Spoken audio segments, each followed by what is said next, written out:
There's nothing here I'm going to say that you probably haven't already heard. I may say it a different way. I may use certain concepts that you may have heard but didn't think applied to legal services. I think that the state of the legal market is not going to get any better in terms of the competitiveness of the practice. Unfortunately, I think that we're in a very competitive field, unlike many others. I think that competition isn't going to go away. If anything, it's going to get worse in most practices, including my own. My primary area is criminal defense. It's about 95% of my business. I do a little bit of civil rights work. I have done some estate planning work, but the majority of my cases in my office are criminal defense work. If I do a civil rights case, it's usually with another attorney, Richard Maurer, who may join us later today.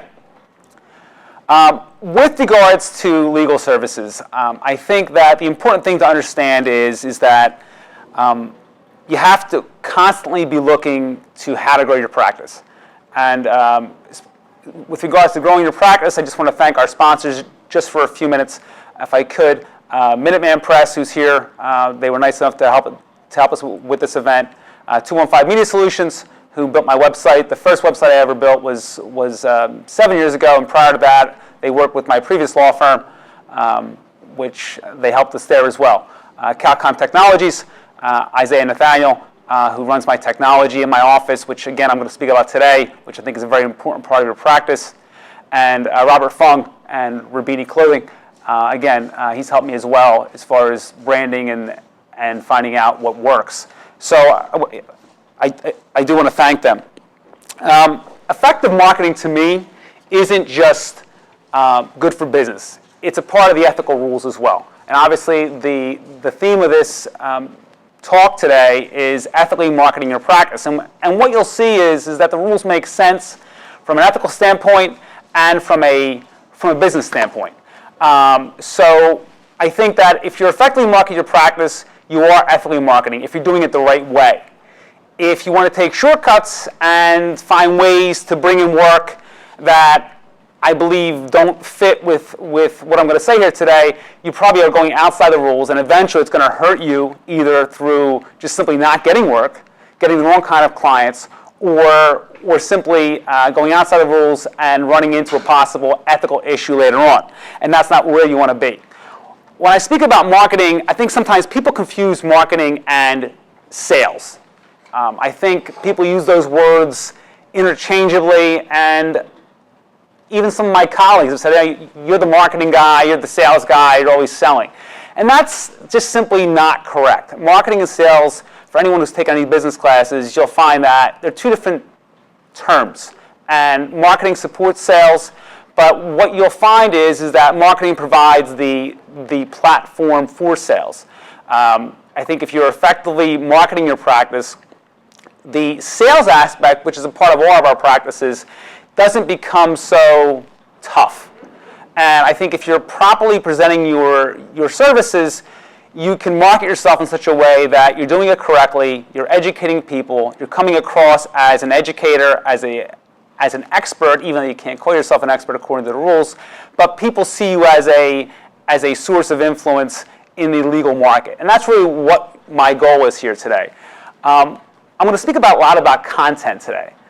Content, I'll probably use this phrase about 20 times today. Content is king. If you're putting out content, you are relevant. And I don't care how much you're spending on legal services right now or how much you're not spending on legal services, you have to be developing content. You have to be promoting that content on a continuous basis. If you're not doing that, my belief is that the majority of your advertising dollars are being wasted. You could have an advertising budget, a substantial budget, but I believe that if you're not doing what I'm going to speak about here today, I think, one, you're in danger of violating the rules, and two, you're not going to see the true advantage of actually spending that kind of money on advertising. I'm going to speak a lot about brand building today, and if you're building a brand, you're marketing. If your brand is weak, well, again, it doesn't matter what you're spending on advertising, because people, you may draw them into your firm, they may visit your website, but if you don't have anything there to back it up, well, then at that point, it ends, and they keep looking. Now, they may hire you They may retain your firm. But quite frankly, for most of us, there's at least, most of us in this room know about 25 attorneys that do just like me. So in terms of criminal defense, if I asked you right now to give me 20 names of criminal defense lawyers, most of you could probably do it. And you could probably do it, maybe not 20, but at least 10. So the question becomes, why hire me as opposed to someone else? Or if you practice medical malpractice or personal injury, why hire your firm? Is it because you're, quote, the best, you're the most aggressive? And my belief is that's not simply the reason why a person's hiring your law firm. There's something else. There was some personal connection. Now, there's networking, which I'll speak about here today. There's a way to network. There's a way to promote your business, but there's a systematic way. There's also a haphazard way. I'm speaking about today about the systematic way of promoting your practice, because we're all going to get slow eventually. And the question is, why are you getting slow?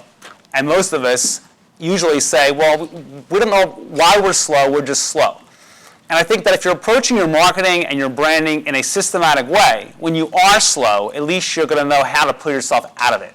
And I think that's the key, because slow periods are going to happen even in the best practices. Even in practices that have been around for 25 years, they have slow periods. And I've been with attorneys who've told me, I've been in practice for 20 years and I've never seen it this bad. For some reason, the cases just stopped coming in. I don't know what happened. And really, what happened is that the market has changed. Technology has changed. People are now looking for something different. I'm going to speak a lot about communicating services today. Communicating is one thing, and once you communicate, the question becomes, are you communicating, but are you collecting as well? It's more than just communicating and just speaking to people. You have to be collecting information about your target market. What you want to have come in your office, you have to be collecting that information on a continuous basis. I'm going to speak about list building and the importance of a list and why you should have one.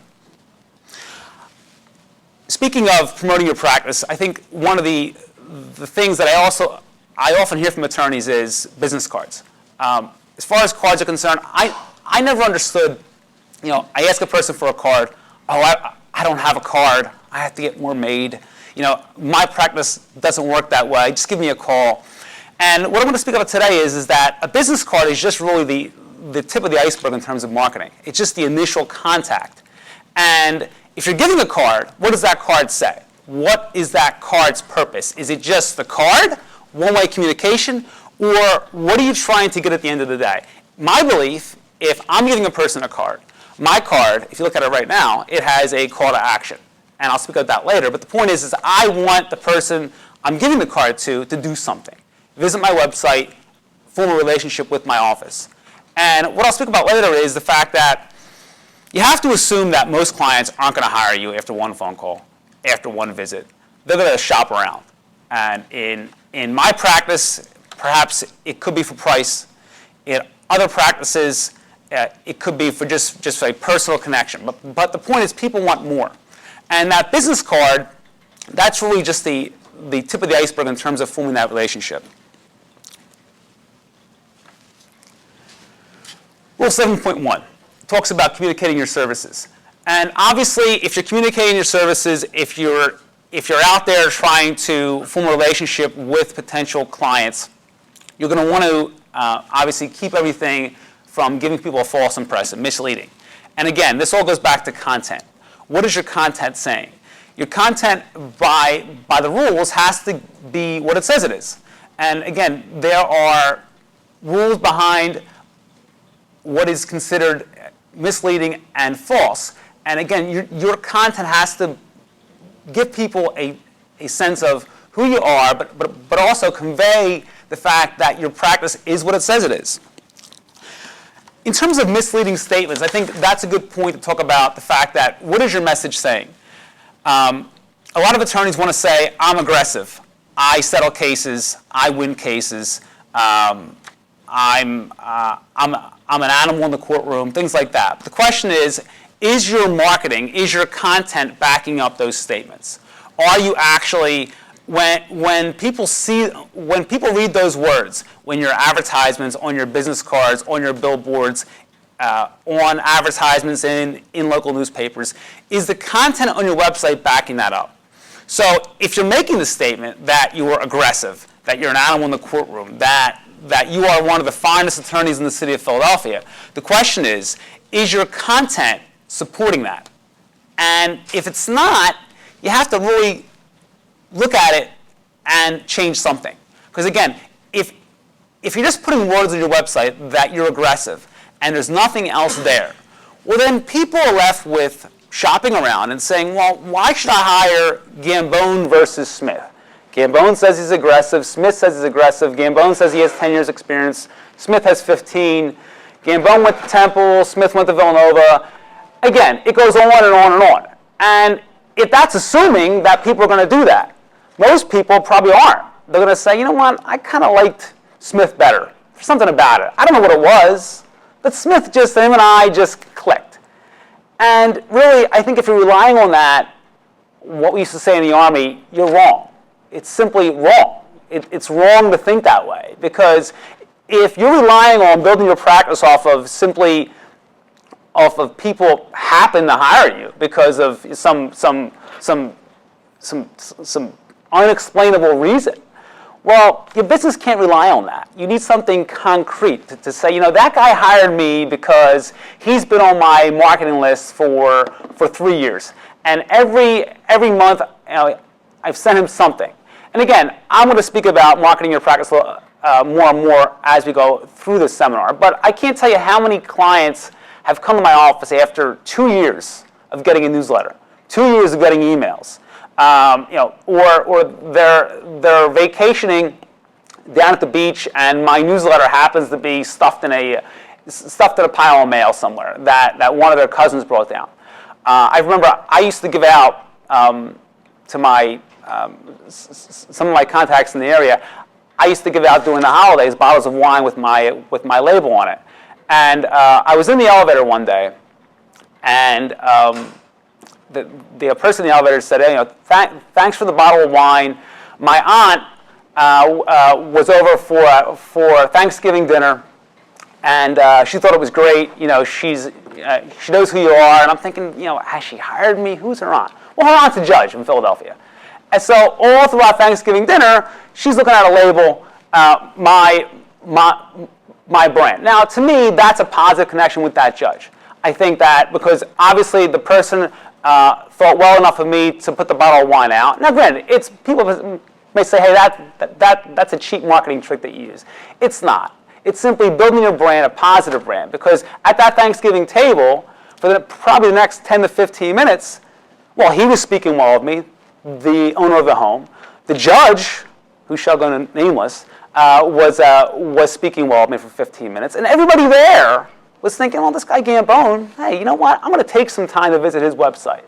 And when they hit my website, what do they find? They're going to find content, a lot of content. They're going to find a weekly blog, 3 or 4 books. They're going to find videos. They're going to find podcasts. They're going to find a lot of information about me, other than the fact that I'm simply a lawyer in Philadelphia who went to Temple, went to Villanova, and was in the Army. Okay? Because again, there are probably 10 attorneys just like me. So now, those people at that Thanksgiving table, will any of them hire me? Well, I don't know. But there's a better chance that if they need a lawyer, that if I'm competing with Smith and Jackson and Gambone, well, who am I going to hire? Am I going to hire Jackson or Smith because Jackson says he's aggressive, Smith says that he's one of the finest attorneys in Philadelphia, and guess what? So does Gambone. So what else am I looking at? Well, Gambone has a blog on his website that's updated every other day. He's always putting out books, he's putting out videos, he sends me a weekly email. I sent him an email last week, and not only did he respond, his staff sent me a book. I have all these things from Gambone. You know what? I'm going to go see Gambone. If they come to my office and now they make an appointment with me, and we have a conversation, and I said, look, you know, I can handle your case, but it's going to cost X number of dollars.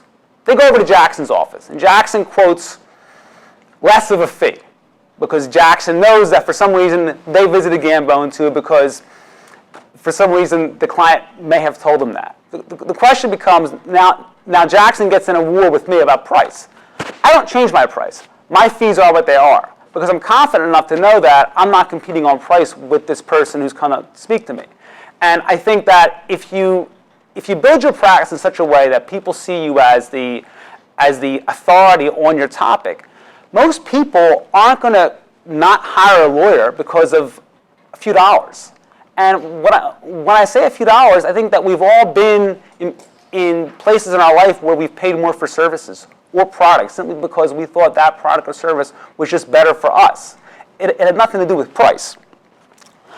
I think if you're doing the hard sales approach in legal services, you are setting up yourself for failure. I think hard sales in this profession does not work, or in any profession.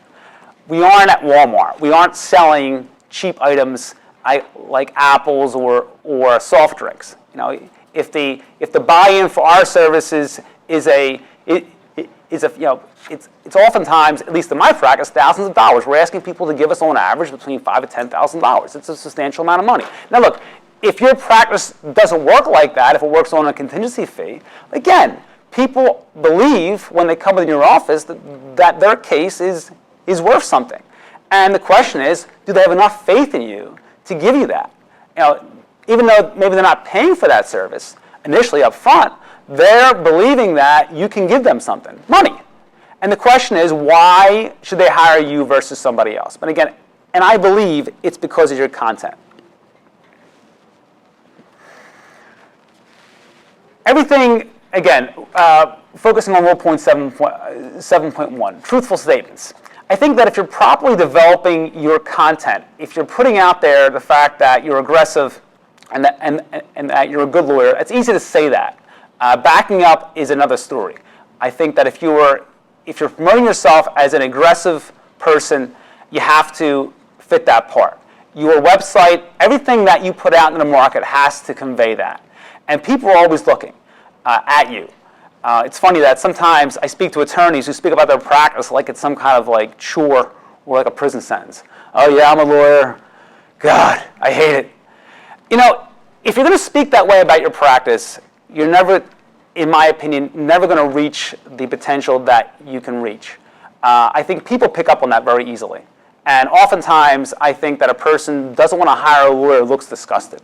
So I think that when you're communicating that image, not only should it be truthful and not misleading, but it should also be positive. And again, look, I practice criminal defense. Oftentimes, people are charged with serious crimes and facing substantial time in jail, probation, fines, whatever. The point is that it's a tough practice to be positive about. And the same goes for a lot of other practices like personal injury and medical malpractice. Something has happened to this person. But again, your job is to make the person feel comfortable. And to me, my goal is, before you come into my office, I want you to know me. Before you come to my office. Before you come in for the first appointment, I want you to have seen my video, read my books, read my blog, read my background, know everything about me. I even want you to know my staff. When you come in, I want it to be a positive experience. Because again, I think that when I'm asking a person for a substantial amount of money, there has to be something more than, hey, I'm a great lawyer. Of course I'm going to say that. It's like a lot of clients who come in and say, listen, it wasn't my fault. It was his fault. Or I didn't do it. Well, obviously you're going to kind of say that, all right, because you want people to think well of you. Okay, so I'm not going to say I'm a bad lawyer, but at the same time, are you a salesman or are you a person who's properly promoted his brand? And if you're a salesperson, if you're doing that hard sales, I think that at the end of the day, you're operating your practice on chance, on the probability that someone was going to hire you. And if you're in a business where maybe you're not necessarily getting a salary every 2 weeks and you're relying on cases coming in, I don't know about your practices, but my practice, we require a substantial amount of volume. My goal next year is to bring in 150 new criminal cases. And I'll talk about later about how we do that in my office, but we have a target number. How many cases do I want to bring in to be profitable and for this to be financially worth it? Because I'm pretty confident in the fact that I can go to a law firm and get a job. The question is, do I want the practice that I'm in right now? And most of you feel the same way, I would think, that you can get a job working for a law firm and earning a salary and having an income. But most of you who are in small practice, and and even larger practices, you're probably doing this for something more. Something, again, whether it's money, prestige, or whatever. The point is that you're probably in your practices that you're in right now because you're looking for something more.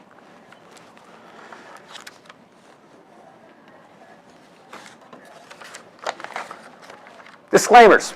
Obviously, if you're speaking about your services, all of your marketing materials have to have the appropriate disclaimers. You can't give people a false sense of what you're providing to them. Now, in my opinion, if you've established a relationship, these disclaimers are needed, but most people, if you know me, you know that the results in one case aren't like other cases. Because at least in my office, we speak about the good cases and the bad cases. I've put out blog posts about cases that I've lost. I put blog cases that I've won. I've actually written an article about, we don't win them all. We don't win all the cases. And the point is to tell people, look, I'm not perfect. Okay, this is, a lot of it is, good facts versus bad facts. Do I think I'm a good lawyer? Yes, I do. Do I win all the cases? No, I don't.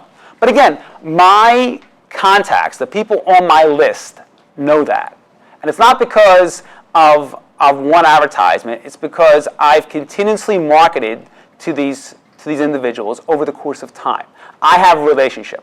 I'm confident right now, standing right here, that if one of the 1,000 or so people on my list right now were to ask about my services, they would know exactly what I do. One of the things that I'm proud of is that I went to my high school reunion about 6 months ago, and I was there, and the minute I walked in, 90% of the guys I went to high school with knew that I was a criminal defense lawyer.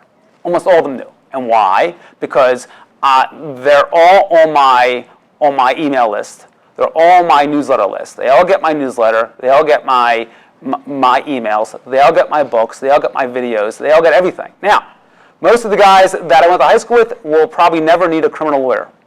But you know what? They may have a cousin. They may have a friend. They may have a person in their employ who needs me. And I think, like all of us here, we never know when you're going to need a lawyer, right? So unlike the dentist, where you should go every 6 months, lawyers, in my case, it's every 3 months. But lawyers, you never know when you're going to need us. Criminal defense, a guy could be going along for 2-3 years getting my newsletters, and suddenly his cousin has a DUI. And then we go back to my original example about me versus Smith, right? So again, I think that constant communication is important. Now, we could speak about how we communicate, and I'm going to speak a little later about that. But the point is that you have to be constantly touching your target market. If you're not doing that, something's wrong.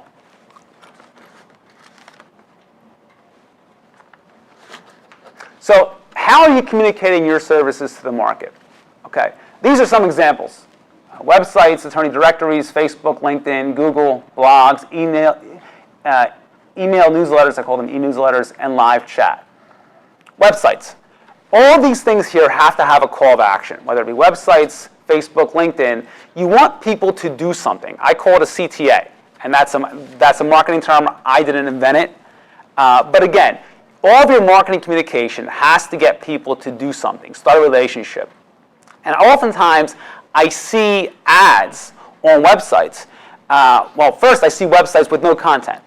I'm going to tell you right now that if you're not putting content out and you spent thousands of dollars on your website, you waste the majority of your money. Okay? If you can go out and hire the most expensive web designers in the business. You can hire consultants. You can hire all kinds of individuals who are, quote, marketing experts about legal services. At the end of the day, they can make a beautiful website that flashes and buzzes and does all kinds of videos, and some of them are just flat out awesome in terms of what they look like. But if you pull behind the curtain and see what content they have, there's nothing. And there's actually a website that it's not in the actual information, but there's a Google index checker. You can actually check out your website and see how many pages you have indexed on Google. If you Google Google index pages or Northcut Google index pages, there's a calculator there that you can actually put in your URL, and it can calculate how many pages Google has associated with your domain name. Okay? Some websites, it's almost pathetic. They have this beautiful website. I've seen firms with 25, 30 attorneys that have literally 50 pages indexed on Google. 50 pages of content for 50 attorneys, including the other information about who did this and firm updates. Firm updates, and there's 50 pages. One of the things that I'm proud about is the fact that our website has over 1,500 pages indexed on Google. 1,500. I think my closest competitor, is 400. And I think he's dropping off because I monitor him. Okay? My closest competitor, I think, is about 400. And I think he's slacking off because his numbers, I think, are dipping. But the point is that number is never going to stop going down. It's always going to go up. You always want to put out more and more content. I'm going to speak a little bit about content in a few minutes, but the point is that websites, anything that, if you're going to spend time and money on a website, and you're going to hire a fine law, I think Thomson Reuters, the last time I checked, I think wanted $10,000 for a website, I think. Well, certain websites. If you wanted certain things on the website, I think they wanted as much as $10,000. Look, as far as spending money, $10,000, $15,000, $20,000, most of us, if we know it's good for our business, are probably going to spend it. Okay? The issue is, what are you getting for that money? You gave a firm $10,000, much like my services. If you had a DUI and you're paying me $10,000 to defend you, if I make it all go away, well, that's worth it, right? The $10,000 you spent with my office, you feel like, hey, look, $10,000, but you know what? I keep my license, I'm not going to jail, I don't have a criminal record. Money well spent. Most of us see a website as an investment. So if Thomson Reuters wants $20,000 for a website, well, it's $20,000. But if it's an investment in your business, most of us are going to make it. But I'm going to tell you right now that if your website is simply, if you're relying on Thomson Reuters to build a website and then think you're done, and here come the cases, you're making a mistake. It's simply wrong. It's not going to happen. Okay? Because marketing isn't about simply spending money.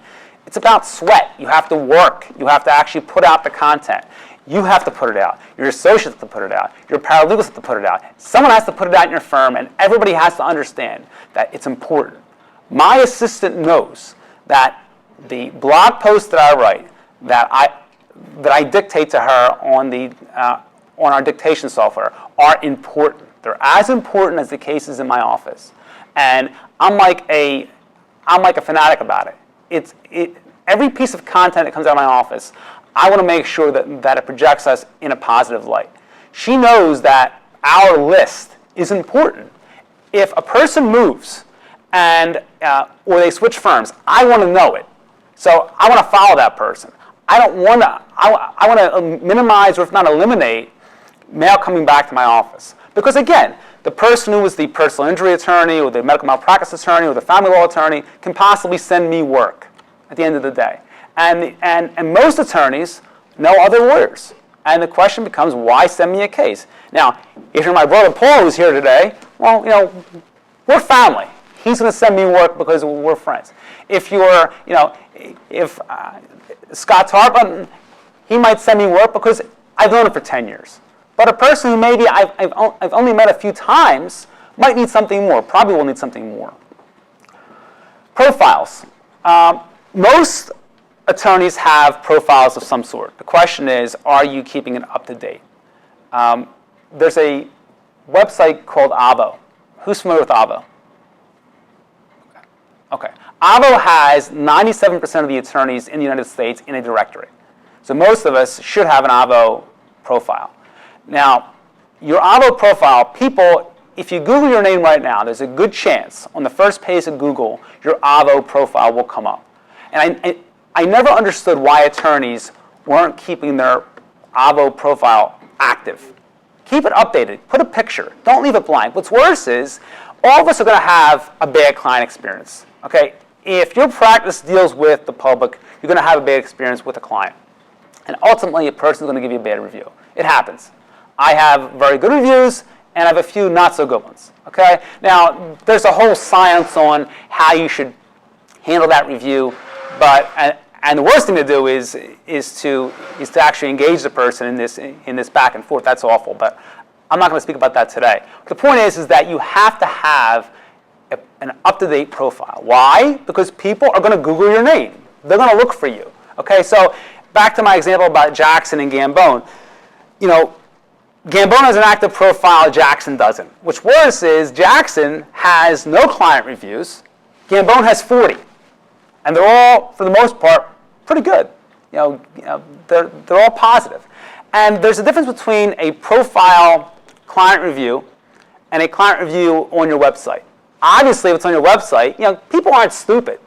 They know that the reviews on your website, oh, Alfonso Gambone was my savior. He saved my life, blah, blah, blah. It's all that. People, for the most part, know it's staged. Okay? It's not, and I'm not saying it's staged, but the point is that the point I'm trying to make is that people assume that if you're putting it out there, there's a chance that somehow you did something to create that. And again, everything on our website is obviously truthful, but the point is that Avo is an independent site, which I don't control. Clients know that. So if a client there leaves a review, well, people know, people can trust it. And they can do their research, which most clients are going to do.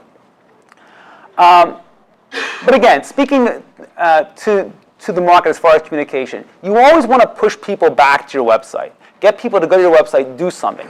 All of your communication, whether it be a blog post on Facebook, LinkedIn, Google+, email newsletters, live chat, all of it is drawing people in to establish a relationship. And really that's what marketing of professional services is. It's not about simply throwing out the advertisement, because advertisements are expensive.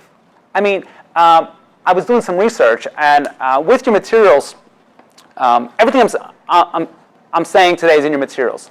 But I wrote a white paper on attorney marketing, and it's in your materials for you to take with you. But I did some research on pay-per-click. And the most expensive pay-per-click ads are personal injury ads. It costs $230 to click on a person's ad. Per click. Per click. So, I mean, think about it. And that's not even guaranteeing a person's going to hire you. A person may click on your site, and you could easily spend $10,000 a month, easy, on pay-per-click and get nothing. Absolutely nothing. The issue becomes is if you're spending that kind of money on an advertising budget. And again, internet experts, marketing consultants are going to say, look, you know, you need to spend your average competitor, because I've seen the studies. The average competitor is spending $3,000 or $4,000 on online ads. I can tell you right now that most firms have trouble affording that. Okay, smaller firms.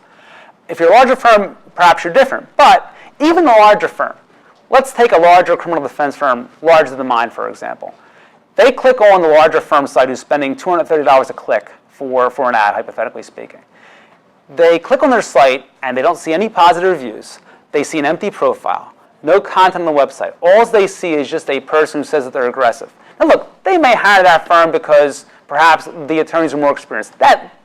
That may happen, okay? We can't compete with that. If you've been practicing for a certain number of years and they want someone who's got twice as long practicing, well, you know, you may lose that battle. But at the end of the day, you have to look beyond that. Establishing a relationship, that's important.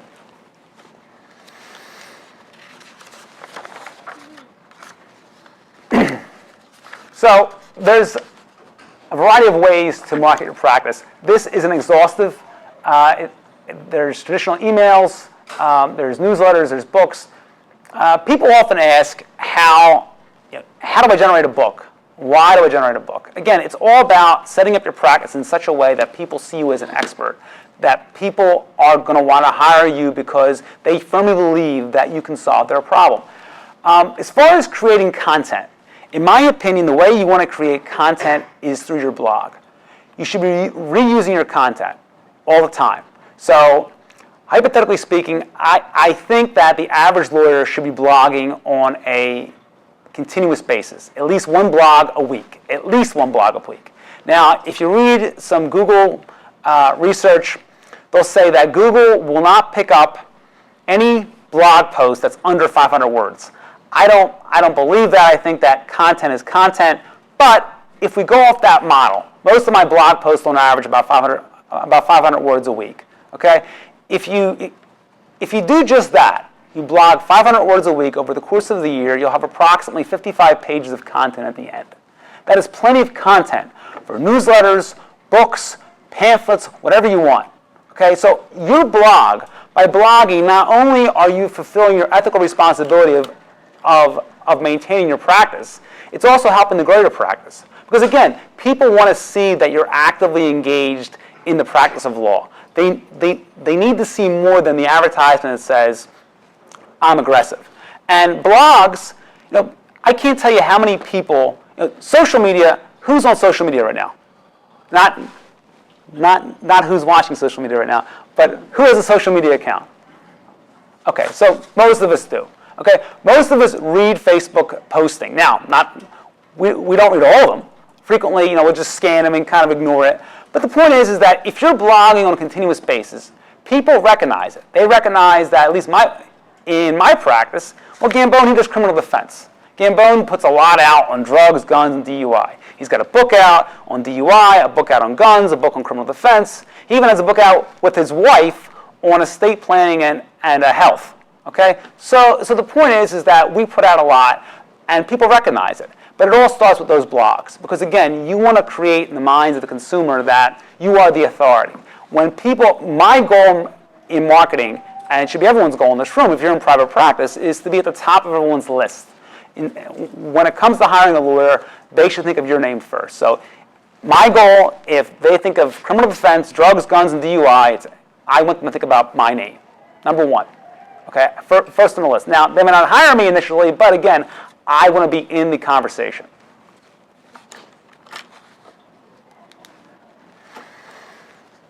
So I just spoke about this, about your profile. Is it up to date? There's a lot of people who have great awards and distinctions and never speak about it. There's people in this room right now who've done some great things in and out of school, in and out of the courtroom, and you never know it. And I never understood why. I don't get it.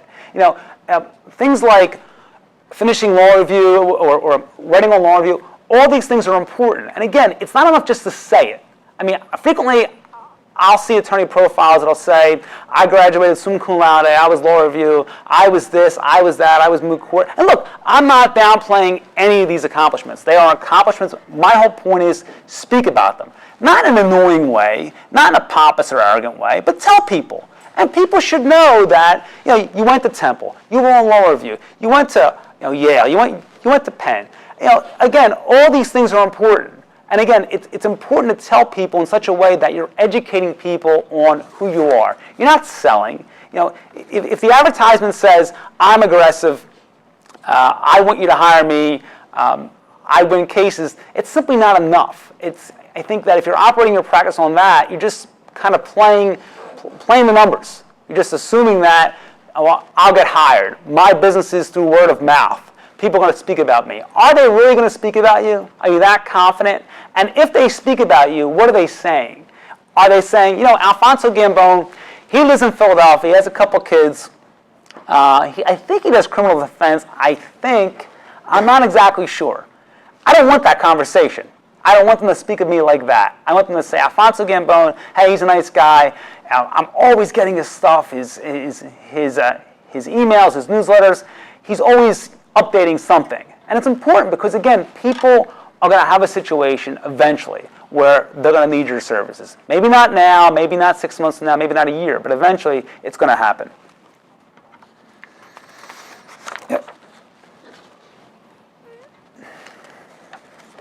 Let's talk about contacting your office. A lot of people give business cards out, and it's funny that the goal in my office is to never miss a call. I never want to miss a call. And right now, as we sit here right now, I'm here, so I'm not in the office, obviously. My assistant's here, so she's not there, and our paralegal's away. Okay, so in terms of our firm, no one's there. Okay, so if you call my office right now, what will you get? You'll get 24-hour pickup. You will get a service that covers our firm, because I never want people to call my office and get a voicemail. I don't want that. If you're giving a business card and you're in private practice, you never want to miss a call, or at least to minimize the chance that you're going to miss a call. How many of us have taken calls after hours, on the weekends, at an odd time of the day, and how many times have those cases worked out to be something? Okay, I've gotten calls literally at 2 o'clock in the morning. I haven't taken them, but our service picked up and picked that call up. And on my business card, I have a 24-hour number. And I want people to know that if it's 2 o'clock in the morning and you've been arrested or you've been hurt, I want you to call me and know that you're going to speak to a live person. Not, hello, you've reached Gambone and Associates. We're not here to help you right now, but please leave a message. That person may leave a message. Or they may call Jackson, who may have the 24-hour pickup. They may call Smith, who may have it. And again, even if they're calling your office and leaving their information, that's not enough. You have to do something with it. In my office, we're always collecting information, always. If you're going to pay for a 24-hour pickup, it's not enough just to have it or tell people. The worst thing is to give your cell phone out and say, I take calls 24 hours a day. That's the worst. That is absolutely the worst. I can't discourage it enough. I've had attorneys who put their cell phone numbers on a business card and say, call me 24 hours a day, 7 days a week. I'm always there. Worst. Awful. You will get calls literally all day long on the weekends. And what's worse is that, look, we're all busy people. We all have other obligations. You'll get a call at your kid's soccer game in a setting where you really can't speak to the person intelligently about their situation. And we're all human. We may get upset the fact that I'm being called when I'm at my kid's soccer game and my kids are upset and they're crying and you're taking that call without really giving the client the proper attention. So one of the benefits of a 24-hour call system is the fact that it's going to engage people. And once you have the information, I'm going to speak a little bit about building that information up. But the point is that voicemail, you can have it in your office, but don't rely on it. I think that if you're in a practice that relies on the volume, if it relies on making connections, which most of us are, 24-hour pickup is important. I don't care the size of your law firm, if it's 20 attorneys, 40 attorneys, 50 attorneys, 100 attorneys. If a person calls a law firm, much like a doctor's office, a live person should always pick up. Or give people the option to call a live service at the very least. Because again, you may not be working, but it's important that that person knows that their problem is being addressed. Live internet chat. My own internet consultants have told me that, hey, we're against this. We think it's annoying. I disagree. I think it's a great thing. I think because we are all lawyers. We all know kind of the basics about legal problems and how to solve them. That's a strong assumption. Most people don't. You know, internet chat for a lot of people is important. People like it. People want to interact with a law firm. They like the fact that they can type a question and get a response. Now, there's various services out there that you can hire. There's companies like Engage. There's Apex. There's a few companies that you can use. But I'm a big fan of 24-hour pickup and live chat. Some people find it annoying. Again, to me, it's all about when they click on my website, I want them to do something. I want them to stay there. If you do research on Google and Google Analytics, one of the terms that you'll hear all the time is your bounce rate. Are they getting to your website and are they bouncing off of it? If your bounce rate is in the 90s, it means that people are clicking on your site, maybe the site that you just paid $230 for that one click, and they're leaving after less than a minute. That's bad. That's awful. You don't want that. You want people to go to your site and stay there. So if you're doing blog posts, you not only want to blog, you want to put links within that blog to keep people on your site. So if you go to my blog, for instance, right now, and go to my last blog post, in that blog post, there are links to other articles. There are links to my books, to my videos. It will keep you on that site. I want you to stay with my law firm. I don't want you to go see Jackson. I want you to stay here. And if you give me your information, I'm going to keep it.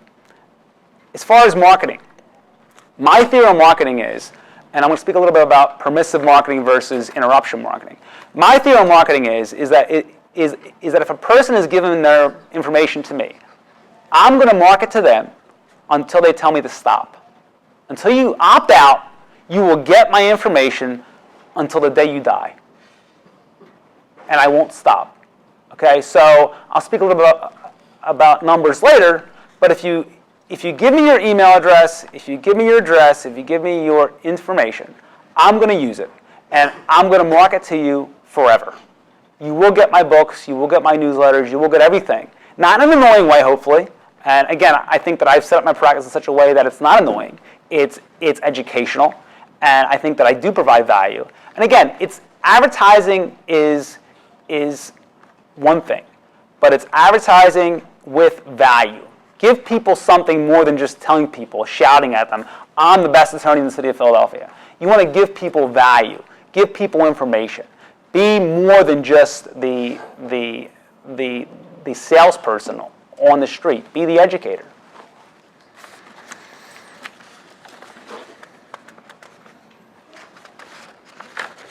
Okay. How often are you communicating to your clients, your former clients, your colleagues, and your friends?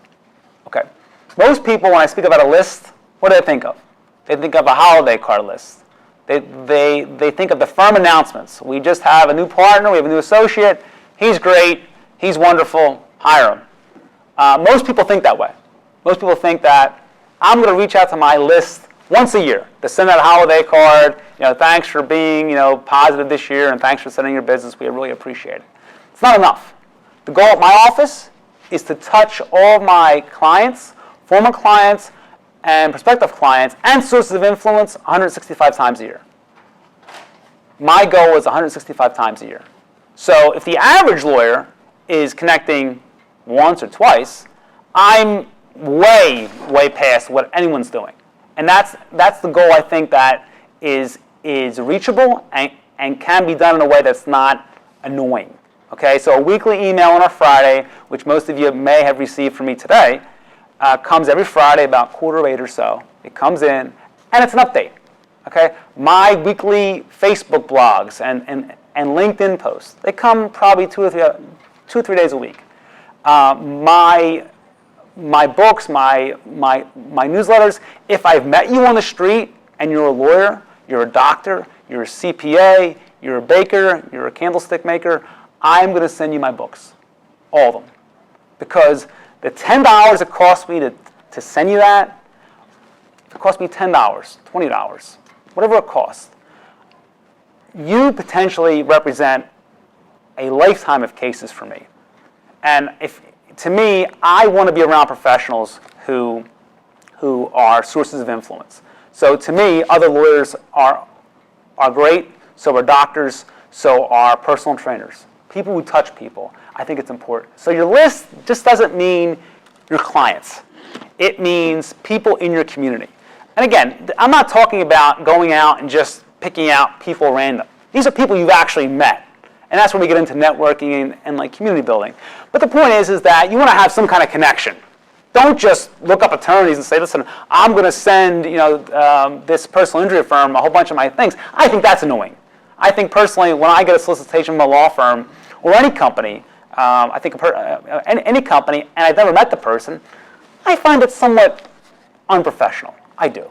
Okay? But if I've met you and we've met and we've shaken hands, or you've met my staff, or you've met someone in my office, well, I'm simply following up. And I have gotten phone calls from people who have been upset about getting an email or a newsletter. How dare you put me on your list? How dare you market to me? I've apologized very nicely. But for the most part, people aren't upset to get an email. And we have an unsubscribe rate. It's very, very low. On average, we get about 1 unsubscribe a month, maybe, at the most. It's very low. And that's because most people are on our list for a reason. One of the reasons why I'm not a big fan of direct mailing is because I don't think it works. I think direct mailing, what you get is low-value potential clients. People shopping for price, or people who maybe are just hired you because of just some whim. And to me, they're the worst kind of clients. In my business, at least, I found, and I think most of you would probably agree, that the best clients are the ones that you have a private relationship with. They oftentimes result in the best cases. The worst clients are the ones who just walk in off the street and just hire you for just some odd reason. And direct mail is like that. Direct mail, you just want to just pound the market. It can be effective, but I think for the most part, what you get is very low quality prospects and just low-quality contacts. And people who aren't going to help you in any way, simply just they're just hiring you because of some reason, and you can't explain it. Mail newsletter versus email newsletters. I think both are important. Some people may disagree. Traditional mail is obviously expensive. For the average firm, I know with our firm, just pure numbers, the average newsletter costs us about a little over $1. And so if we're sending out almost $2,000 a month, it can be a substantial expense. Now, obviously, we see a tremendous amount of work from it, so I think it's important. But I think a newsletter, if you're sending it out, I think, I've read a lot about newsletters and good practices.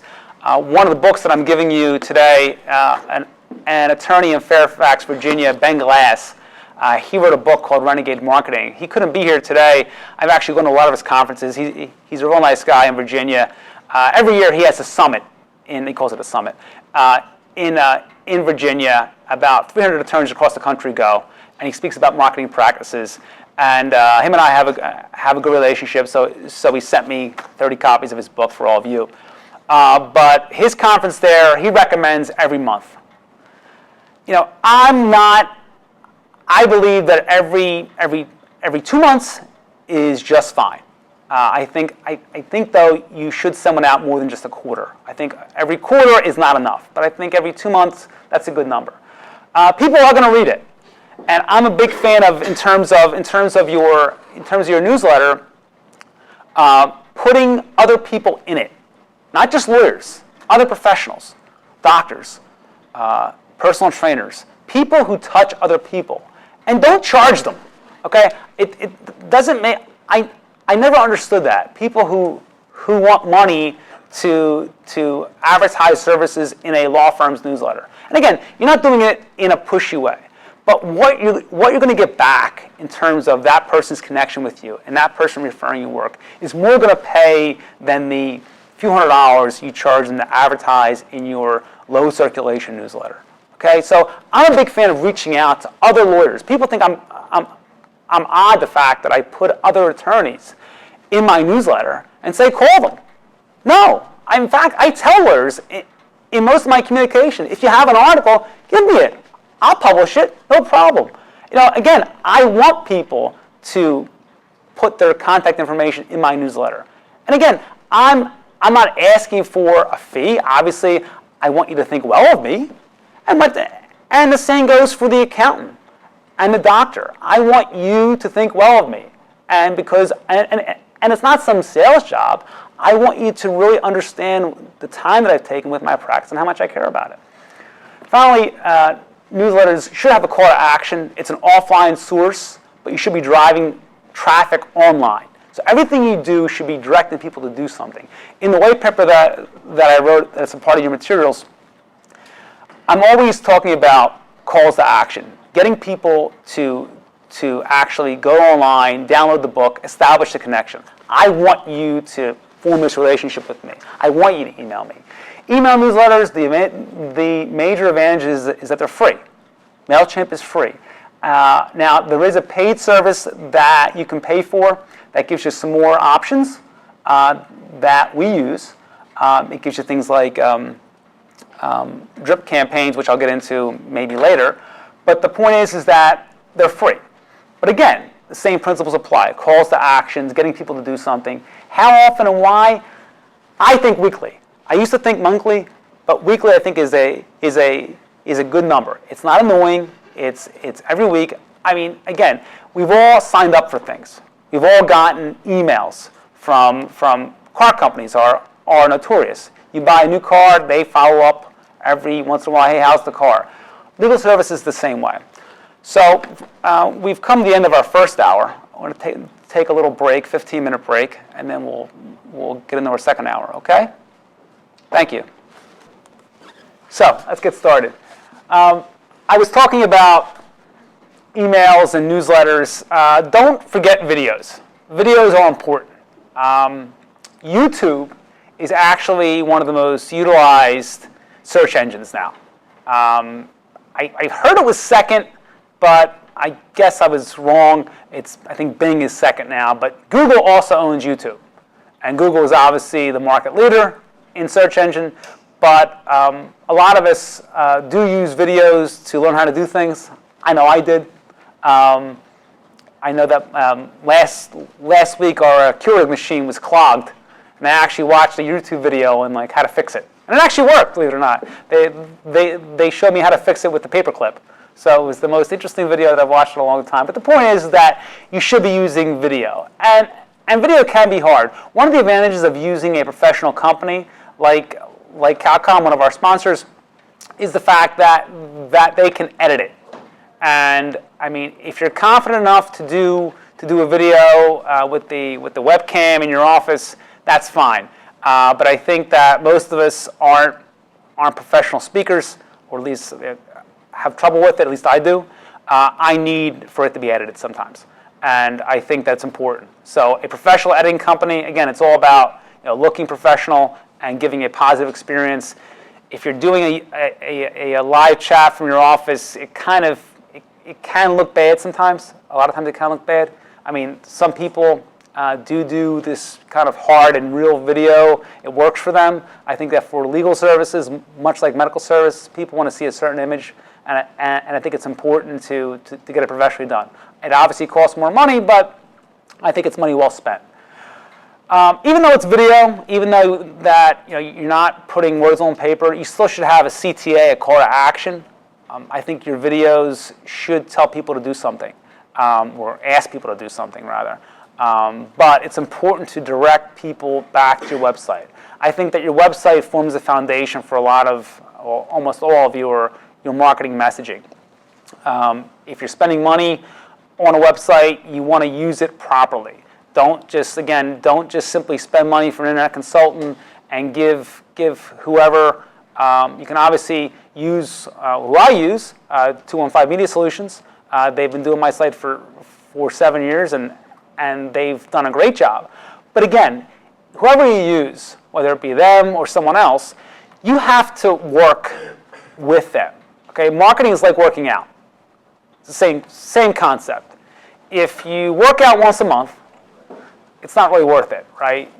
You're going to see maybe some results, I guess. But if you work out consistently, even if you do the Chuck Norris total gym workout, 10 minutes a day, whatever it is, I watch those infomercials at 4 o'clock in the morning. Even if you do that, but you do it consistently, you're going to see dramatic results in your marketing. I think that, but again, marketing isn't about simply spending money. Marketing budgets, it's more than just spending it. It's actually working, making the commitment to actually grow your practice.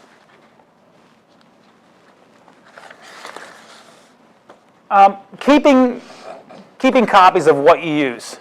It's not only required by 7.2, it's also a good practice. I spoke a little earlier about reusing content. Now, there's reusing content in different channels and simply copying it and putting it over and over again. If you do a blog post and you wrote a blog post in January and you keep reposting it on Facebook again and again and again because you want to create this content, that's not true content, and Google isn't stupid. In fact, Google is way ahead of any of us in terms of search engine algorithms, and none of us understand how Google does it. But there are various tactics that you can use to raise your social media and your internet presence, and there's certain tactics that you shouldn't be using. Google calls them black hat versus white hat tactics. A white hat tactic is actually creating good content. It's actually relevant articles that actually say something, that provide value. A black hat tactic is cutting and pasting the same content over and over again. And the old school websites, and maybe some attorneys are doing it now, they'll use the same word over and over and over again and think that that's the magic formula. And Google's had various updates over the years to knock those things out. Okay? And there's actually terms that they use, sometimes they call them the Google sandbox. Your website right now could be in the Google sandbox and you might not even know it. And what that basically means is that if you search on the internet for your practice, you won't find it. Now, obviously, if you put your domain name in, it'll show up. If you Google your name, and it'll probably show up if you use the right combination of language. But if a person's searching for personal injury or criminal law, if you're using black hat tactics, you could actually be in the Google sandbox and not even know about it. Now, people think that if you use things like AdWords, again, you're done. AdWords is like taking steroids and working out. If you take steroids, and I'm not advocating using steroids, if you take steroids and you work out a little bit, you're going to see some results, okay? If you stop working out, if you stop using the steroids, all those results are going to probably go down, okay? But if you keep working out consistently, so if you keep putting out the content, even if you stop the paid AdWords, you're going to see some positive results from your marketing. And again, putting out content is free. It's just work. Okay. Obviously, 7.2, we can't pay non-lawyers for referrals. I think we all know this. Okay, but the point is that if you're effectively marketing right now, if you're actually making those connections, people are going to refer you work because they know you. Okay, again, it's all about establishing a relationship with non-lawyers. Okay, so if you're a doctor, an accountant, or whatever type of work you're doing, it's important to me that I establish a relationship with you, and vice versa. I want people who touch a lot of people to think well of me. Restaurants, other businesses. Again, I'm not ashamed about advertising a small business in my newsletter. I'm not ashamed about it, okay? I think it's a good practice. Now, obviously, there are certain businesses I won't advertise, but, and there are limits, but again, I think it's good to establish a relationship with people who don't practice law. And again, I think that I'm providing value to people on my marketing list. If I advertise a personal trainer and summer's coming and I'm giving a personal trainer a little spot on my newsletter, I think it's important because I think that he or she is going to make contact with a lot of people and they're going to have problems and eventually I'll get a call. Geographic location. Okay, again, your advertising by the rules has to tell the market where you are. And I want to take it a step further. If you're looking for cases in Philadelphia, in Pennsylvania, in New Jersey, in New York, your content has to reflect that. Okay, so I see a lot of firms that write content and it's not geared toward our market. And what happens? You end up getting calls from California. It happens. It does.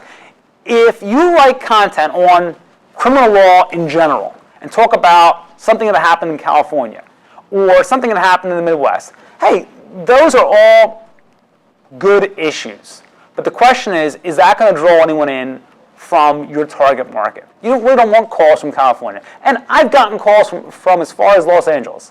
I've gotten calls about my content. And normally it's from people who just read an article that I wrote and didn't bother to look at where my firm was, but thought that I could help them. Now look, those people, I'm very nice.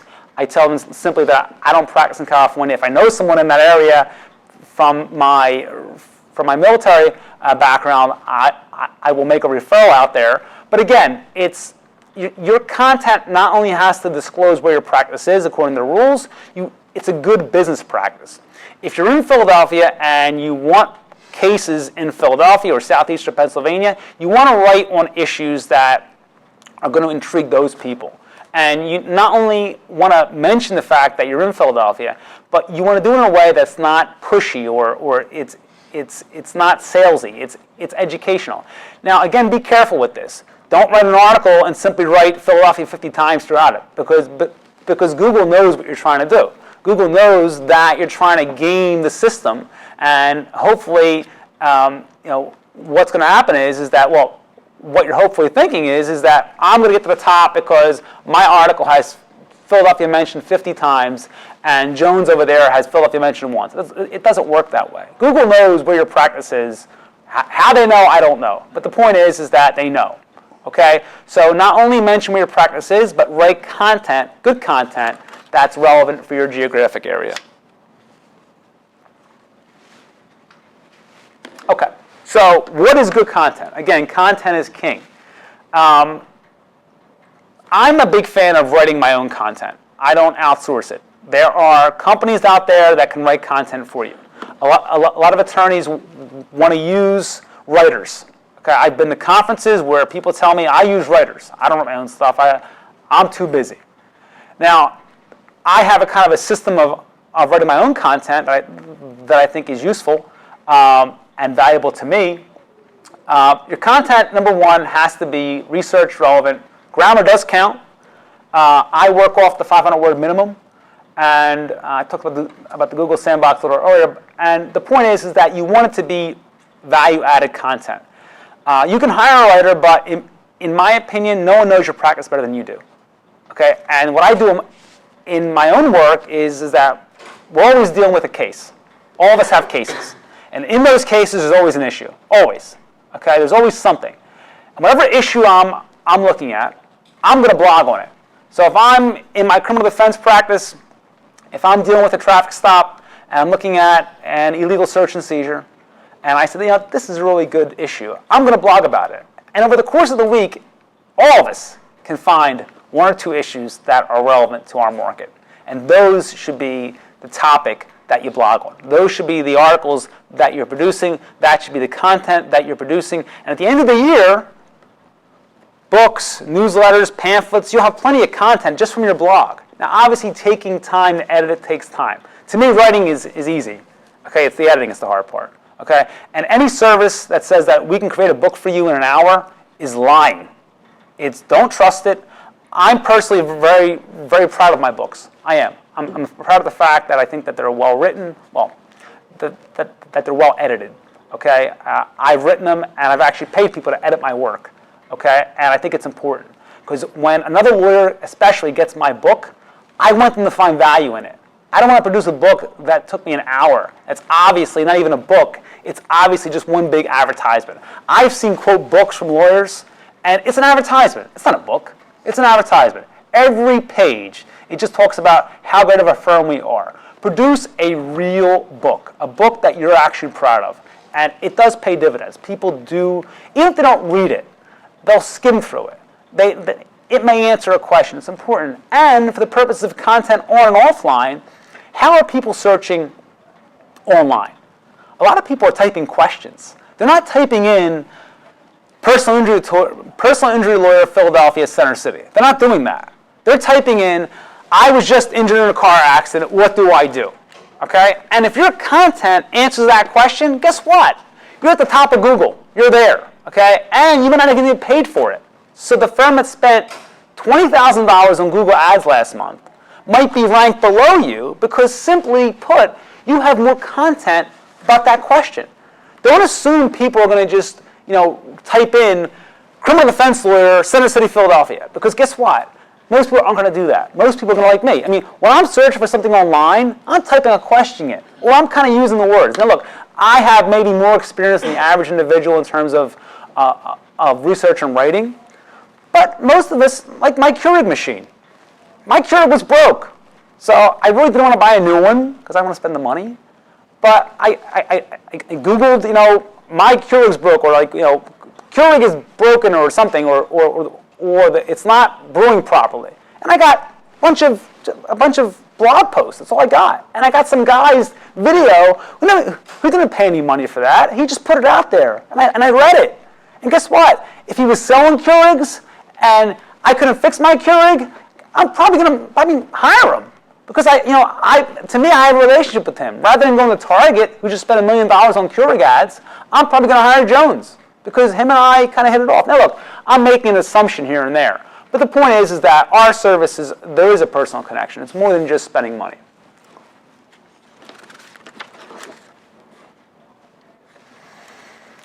I spoke a little bit about content creation a little earlier, SEO ranking. SEO is all about content.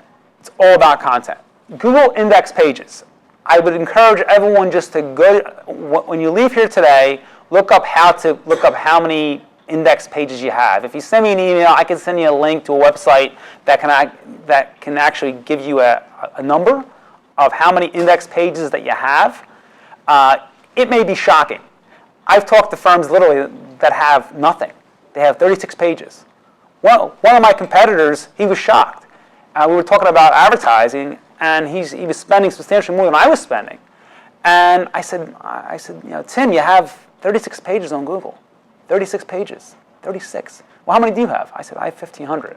And he kind of stepped back. I said, well, Tim, he says, why do you get that many? I said, Tim, write content. I said, you have no content. There's nothing there. I said, so you're spending money, but how do you know it's working? Because you're making an assumption. The consultant you hire, you're not hiring Google. You're hiring a Google consultant. They don't work for Google. Who knows how they're coming up with their system? And Google's always changing the algorithm. But one thing that's not changed, and we all know this, is that Google is all about being real, all about being true. And that may sound like pie in the sky, but it's reality. Google wants people to find value in their services. So they don't want people to get simply ads. They don't want people to simply click on a site and get a whole bunch of just advertisements. They want to provide people with value. So when I type a question in, I want to get something. And if I don't, there's a good chance that I'm not going to use Google anymore. I'm going to use Bing or whoever else I'm going to use. So again, they're in business too. I talk about organic searches. People are searching this way. What are the most valuable types of injuries in PA? People are doing that. They're just doing it. Again, I mean, as far as that question, it's not my practice, but the point is that these are the questions people are using. Are there mandatory minimums for DUI and PA? People type those questions in. Long-tail keywords versus short-tail keywords. Long-tail keyword is that question. Okay, it's actually people typing in a variety of phrases and words to get to a certain answer. Short tail is like personal injury attorney Philadelphia. Again, that's $230 a click. Perhaps your firm can't spend that.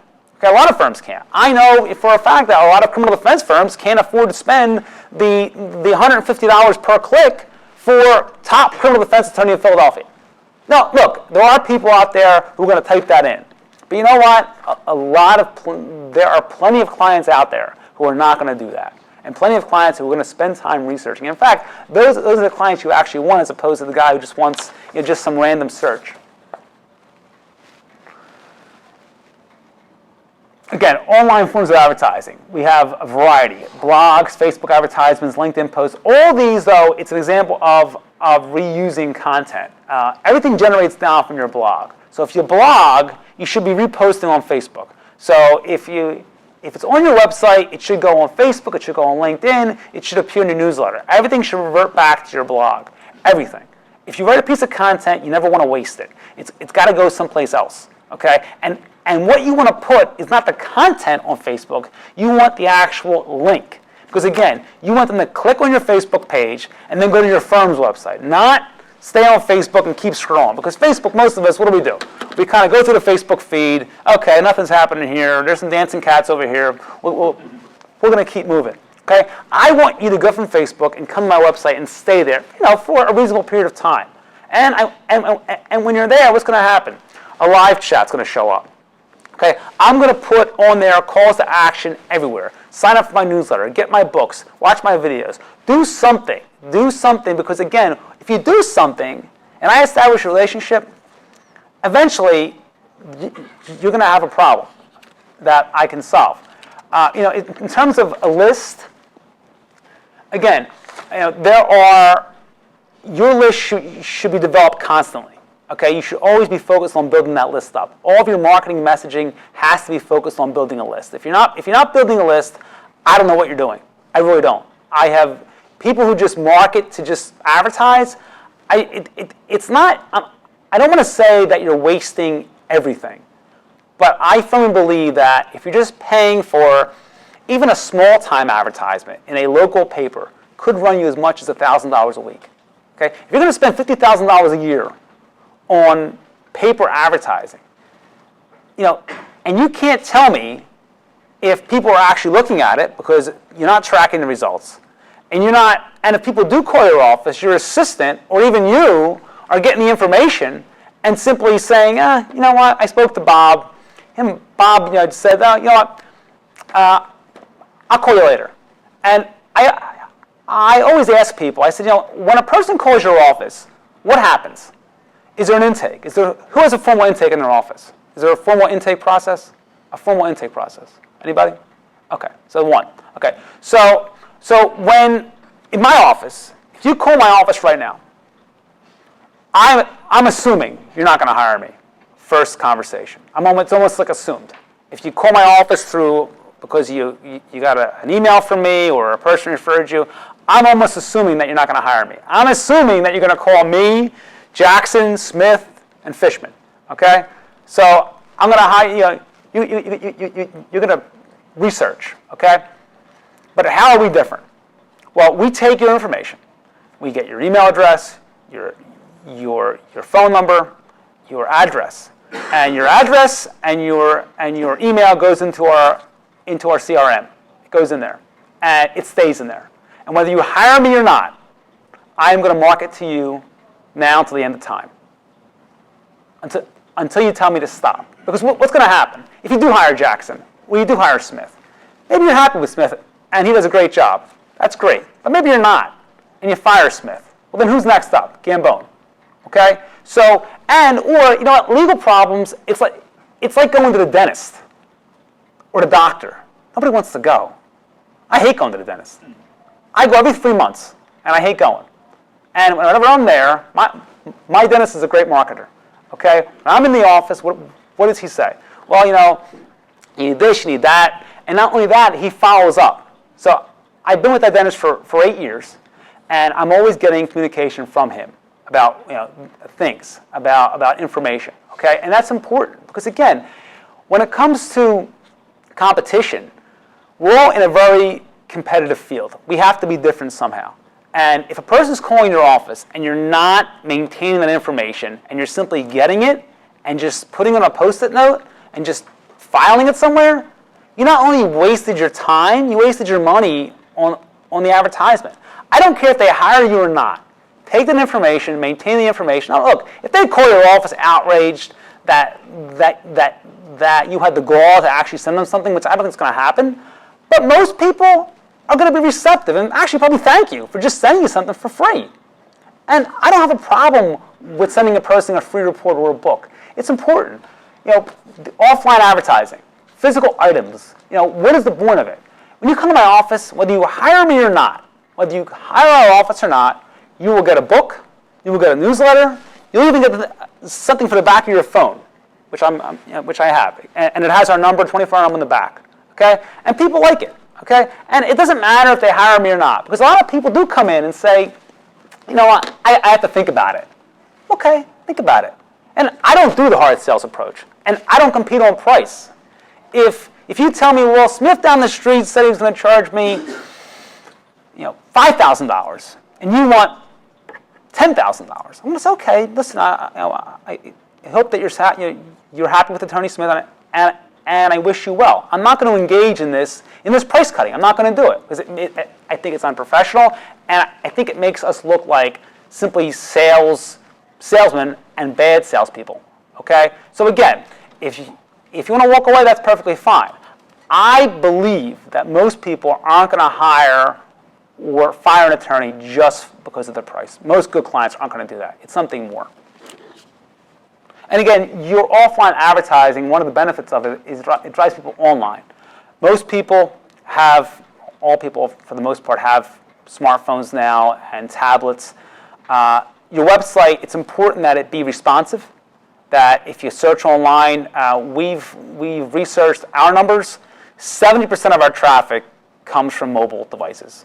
Okay, so most people who are viewing our site are doing it on a mobile device. Very rarely, well not rarely, but the minority are actually using the desktops. So for us, one of the big things that we had to change a few years ago was the responsiveness of my own site.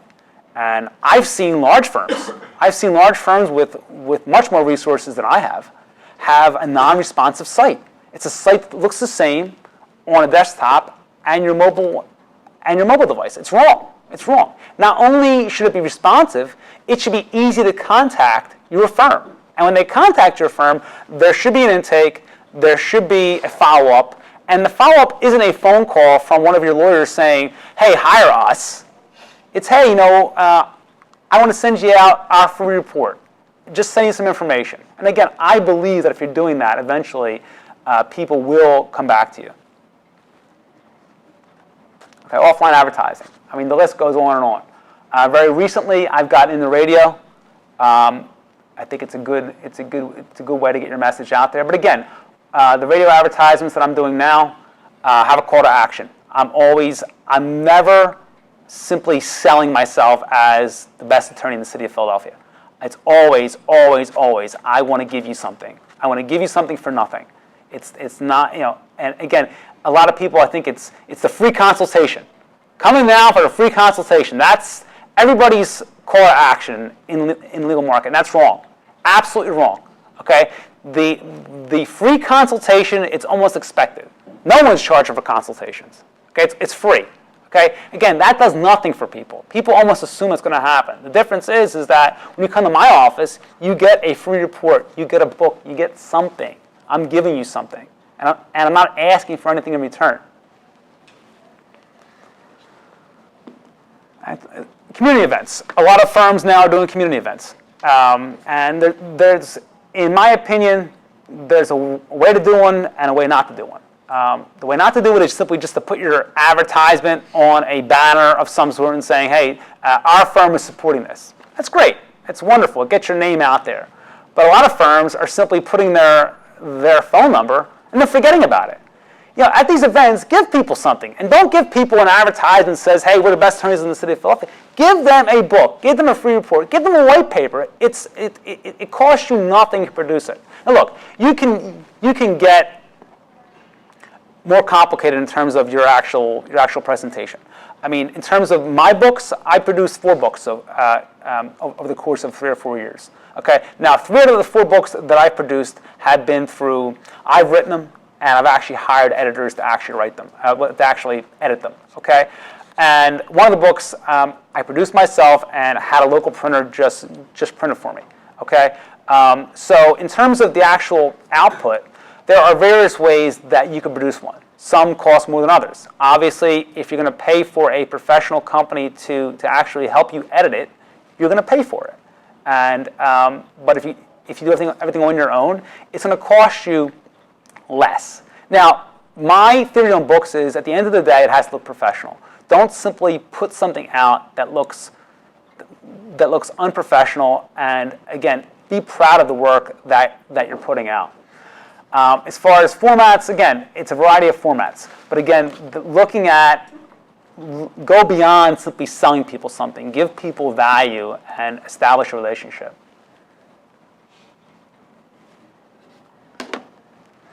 Networking. Okay, go beyond business cards. Okay, business cards are just a tool. Most people's business cards say nothing and ask people to do nothing. It has your name. It has, God forbid, your cell phone number, which I think is awful. I do not put your cell phone number on your business card. You should have, in my opinion, your business card should have a number that goes to your 24-hour pickup, if you want to advertise yourself as a 24-hour pickup, or you should have something that does not go to your cell phone. I'm against voicemail, but I think 24-hour pickup is essential if you're giving out business cards. With regards to the actual, what you're asking people to do, on my cards, it's always get a copy of my books. Get something. Do something. And when I give a business card at a networking event, if you give me a business card, I'm going to take it and I'm going to put it in my database. And again, I'm going to market to you. And I say that not to be ashamed of it. Obviously, we're all in private practice. We all want to do well. Okay, that's why we're here. Okay. Now, in terms of what well is, it varies from people. But the point is that if you're going to a networking event and you're truly networking, well, it's more than just giving a card out. You want to collect information. Okay, collect the information and send. And it's more than just sending a follow-up email. Hey, it was great meeting you. Let's get together for lunch. Okay, great. So you spend $50 on lunch, whatever it is, and that person 6 months from now has lunch with 5 other people just like you. So why should they hire you? Well, the difference is that you followed up. You maintained a relationship. It's more than sending the holiday card. It's more than sending a bottle of wine. Look, I have a practice of sending to my top 100 sources of influence a bottle of wine. I do it every year. The top sources of influence, I send a bottle of wine. But in addition to that wine, over the course of the year, I've sent out newsletters, books, advertisements. Because again, the wine is just a tool. And it may get me a case, but it's more than just using that one channel. It's actually keeping that relationship alive. So when that phone call does come in, it's, hey, it's Mark. I've known Mark because Mark's got my newsletter for a long time, and Mark knows my story. Mark knows before he calls my office about me. He knows about my family. And to me, that's the best type of client in the world.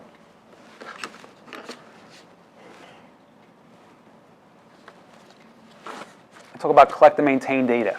The 3 words that I always use is attract, convert, retain. Okay, so I'm going to attract you, I'm going to convert you, and then retain you. So even if you hire me, and I do a great job, I'm going to continue to market to you. You're never going to get out of my marketing funnel, ever. It's just going to keep going and going and going. And as my list builds, your practice is going to grow. It's pure numbers. And the way I see it in terms of numbers, every firm should have a target number in terms of what they want to bring in every year. They should, okay? So if you take an example, hypothetically speaking, if my target number next year is 150 criminal cases for our firm, okay, with an average revenue between $3,000 to $5,000 per case, okay, so I need to bring in, that's my goal, to bring that number in. If my email list alone is 1,500 contacts, which I market to over the course of the year 52 times, just on email. I'm not talking about live chat or offline sources, just that one source. 1,500 people, 52 times a year. Even if 5% of those people send me something, 5%, 75 potential cases, just from emails. And that's not the blogs, that's not the books, that's not everything else. That's not just happen to walk into a courtroom and a person hires me because they like my tie or they like the suit that I had on from Robert Fung's company. Okay? That's what's going to happen. It's going to happen to all of us. All of us have gotten cases where we're just at lunch one day and we're having lunch and, hey, you a lawyer? Can I talk to you? It happens to us, right? Who's it happened to? Who's gotten a case like that? Who's gotten a case where they're out and they're, hey, you a lawyer? It happens all the time, at least in criminal defense. We're in a courtroom. It's early. We're prepping for trial. Person's in there bugging around. You know, I just fired my lawyer. I need somebody. Can I hire you? It happens. Okay, so that might account for maybe 10 to 15% of your cases, okay, maybe more. But the point is that it's not reliable. I'm not relying on that. You can't. Okay, so don't rely on the fact that a person is going to maybe hire you because of some word of mouth conversation. Okay.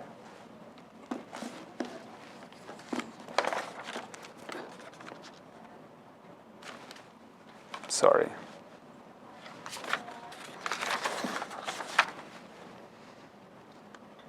Nope.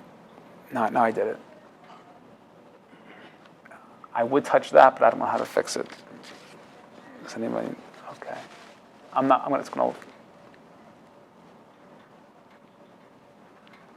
afraid to touch it. Okay. Good. Okay. So growing your list.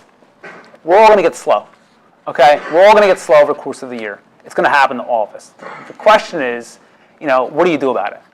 And to me, if you're slow, the answer isn't to go spend $10,000 on advertising.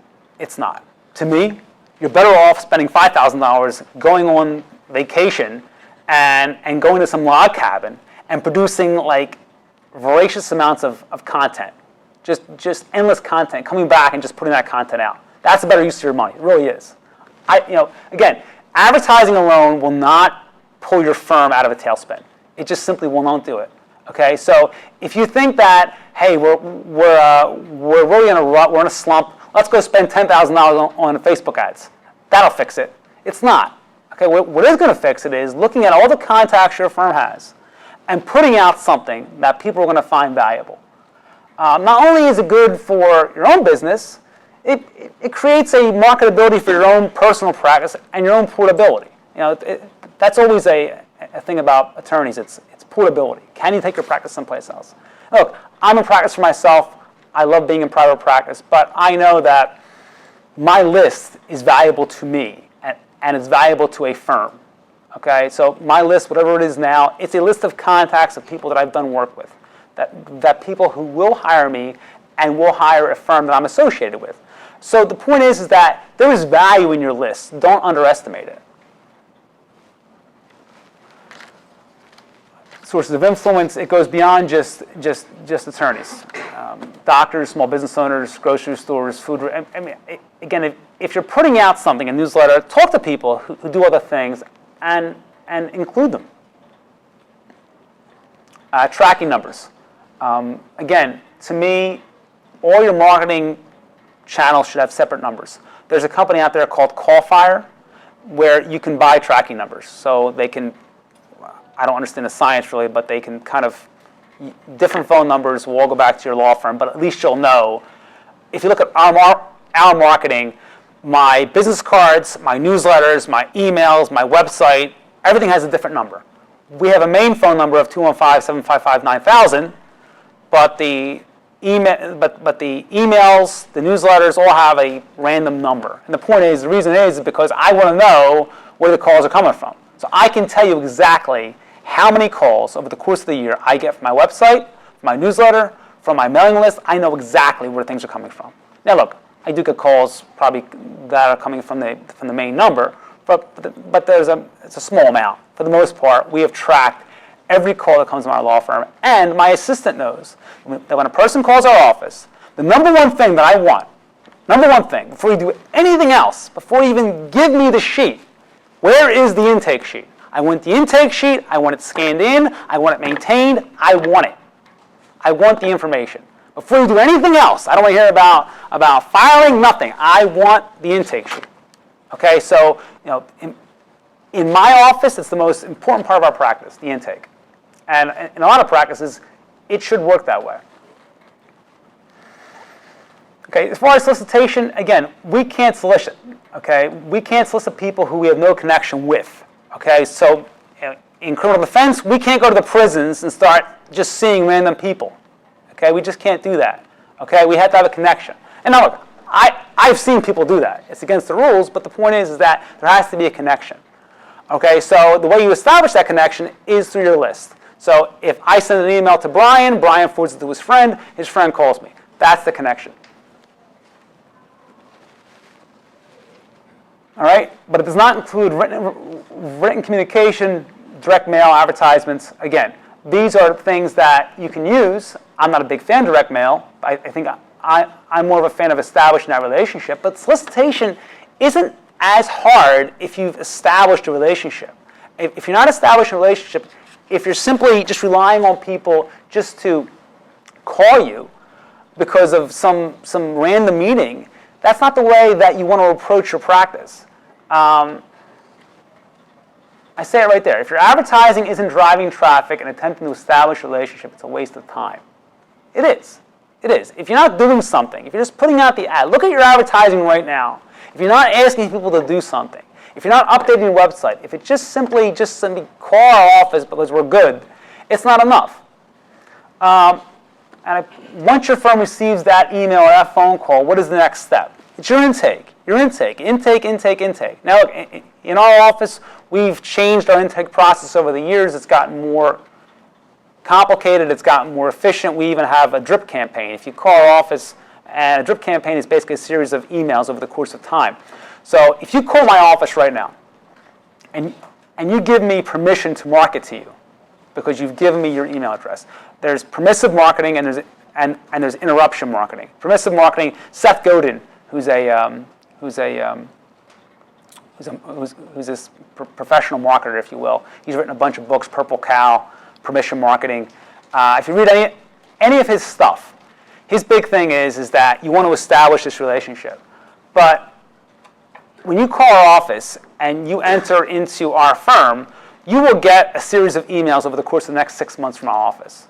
asking you, if you're happy with your, if we can help you.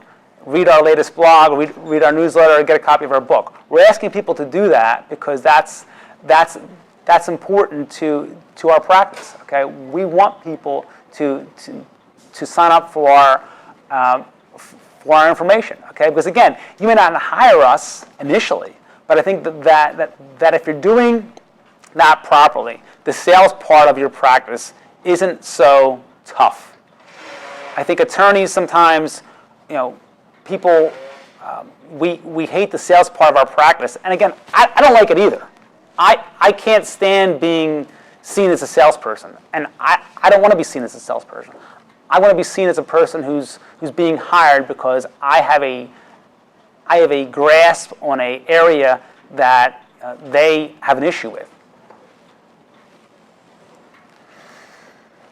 Okay, maintaining your information, it's critical. Because again, the assumption is that few, if any, potential clients will hire an attorney based on one email or conversation. You have to almost assume it, okay? And our business is no different from other businesses.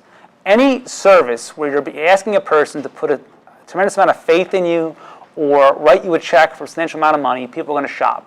Whether it's legal services, medical services, contracting services of any sort, you're going to look around. And companies know this. I mean, and it isn't just professional services companies, it's products. I mentioned cars before. People want you to go beyond simply just buying the car. They want you to feel happy about your purchase. And they want you to know that they're there. Because what's going to happen when you buy a Volvo in 2014? Well, Toyota's going to see it, and BMW is going to see it, and Lexus is going to see it. And the point is that they're going to market to the Volvo owner because they're going to buy a list that says that you bought a Volvo in 2014. And if you notice, if you ever buy a car or a new car, you start getting advertisements from their competitors. And so Volvo is going to continue to, if they're smart, they're going to continue to market to you on a consistent basis, giving you updates, explaining things that are happening with the cars. And a lot of it you may ignore. And I guess what? I assume that most people ignore 90% of what I send out. Okay? But there will come a time where I will need a new car, or I will need an attorney, or I will need a doctor. And who am I going to hire? You're going to hire the person who you had the relationship with. And that's the whole point behind everything that I'm saying here today. It comes down to work. It comes down to, there is no trick here.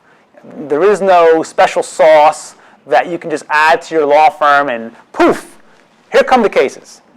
It's not going to happen. And even firms that are doing well, even if your firm is just knocking it out of the park, you have more cases than you can handle, things are great. In terms of sustaining that, you can't rely on the fact that, hey, look, we have a good name. Because it's going to change. Things are going to change. Competitors are going to come into the market and do different things. And you have to be ready for it. Nurturing relationships. Again, I'm focused on current prospective clients. Even if you don't hire us, we want to keep speaking to you. Going to events is great. Okay, I think networking events are awesome. It's good for an attorney. But we're all busy. I mean, myself, I have 2 kids. Okay, so and I obviously want to spend time with them. So maybe I can't network as much as I used to network. And maybe now, if I go to 1 event or 2 events a month, I'm going there. But the point is, when I'm going to go there, I'm going to maximize my time there.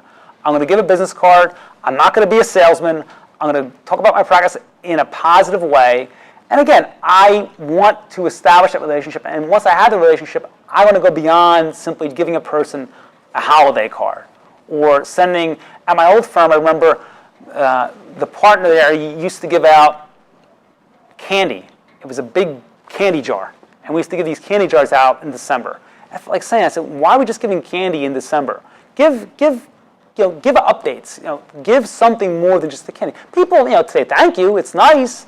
And maybe if it's December and a case comes in, you might get the case. But what happens in March or April? The candy's long eaten and it's long forgotten. And if you haven't maintained that relationship, Well, I mean, you haven't wasted the money spent on the candy, but it's just not, you're not maximizing that relationship. So why are people hiring us? They're not hiring us because of the ad. At least most people aren't. They believe that you're the person who can solve their problem. So it's knowledge, understanding, expertise. Because again, we're all lawyers. We all have law degrees. We're all experienced. I don't know one attorney's website or advertising that says that they're bad. Okay, I'm the worst attorney in Philadelphia. Hire me. I'm not going to say it. I'm aggressive. I win cases. That's what it's going to say over and over and over again. But does your content support that? You know, if your content doesn't support it, if you're simply just telling people over and over again that you're great, people tune you out. Facebook ads all the time. Hire me. I'm the tiger. I'm this. I'm that. It doesn't. It may work, but I think it's random. And then, look, again, if you're going to spend $10,000, $20,000, $30,000 a month on internet advertising, obviously you're going to see results from it. But if you're not in a position to spend that kind of money on advertising alone, and most firms aren't, most small practices can't spend that kind of money, you have to go about it in a more systematic way. You just simply can't rely on the fact that people are going to hire you because you're walking down the street. We can't be everywhere at once. Okay? We're all busy people. In my own practice, I'm in court a lot, so I can't be in the office 24/7. I can't be meeting with clients. But what I can do is make sure that every Friday I'm maintaining my contacts. Every month I'm putting out a newsletter. When I write a new book or I put out a white paper, I'm going to make sure everyone gets a copy of it. And everybody on my list, and if you're a professional in my field, I'm probably going to send you 2 copies. Because again, the cost of a book, let's say it costs all in, pick a number, $5,000 to put a book out. Okay, so we spent the money on the books. I wrote it, a lot of time, it was the binding, the cost of the printing, all of that. Okay, so it's a $5,000 investment in those books, excluding your time, which takes time to write a book. The point is that you may get cases for the next 20 years from that investment. If you spend $5,000 on an advertisement in a higher end magazine, or $10,000, whatever it costs. I mean, I've seen some outrageous prices for advertising. I mean, even a little circulation paper that has a circulation of 50,000 people, it could cost you a substantial amount of money. That money, if you're not using that information that you're getting from it, it's a waste. Whereas the book, the actual white paper, is something you put out that maybe costs some money. You're going to see value from it, and plus people are going to see you as simply like everybody else. You're going to be different. And one of the things that I think is important is that, especially nowadays, with all the attorneys around, is looking different, being different. And people almost expect it nowadays. They want to see something. People, they say people don't have an issue with lawyers. We don't like lawyers. That's not true. I think people are intrigued by our profession. They are. People like to watch legal dramas. People like to watch Law and Order. I'm a big fan of Law and Order. I watch it. Okay? And I don't think that I'm much different than anybody else. People want to hear about legal issues. Now, maybe not all the time, but people like to hear about a case that worked out well. People want to hear about a client who got a good result. People want to hear about a person who's maybe in trouble with the law and the case worked out well. Whether it was guilty or not guilty, people want to hear about it. And again, it's about getting people interested in your practice. It isn't about simply just blasting out, shouting at people, one-way communication. It doesn't go anywhere.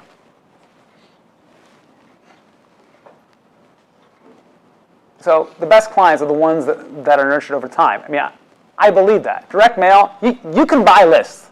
You can buy a list of sources of influence. But before I became a lawyer, I used to actually create lists. I was a marketing analyst. And before I became an attorney, one of my jobs, and this was a number of years ago, we used to create lists for sales reps. And what I used to do is I used to take people who were, it was a construction company, and we used to take lists of like subcontractors and plumbers and things like that, and we used to basically create lists for these sales reps to go out and call on these guys. But the point is that these lists were expensive. So if you could buy a list from my company, and it would cost you thousands of dollars. And a lot of these companies who would buy our list would get that list, And their sales reps would go out there, see the person one time, Joe didn't want to buy, and they left, and never came back. And the truth is, maybe Joe didn't want to buy, but Joe was just thinking about it. That's all. And you have to give people time. And I use the example of just my dentist, is that again, people don't want sometimes to go see someone.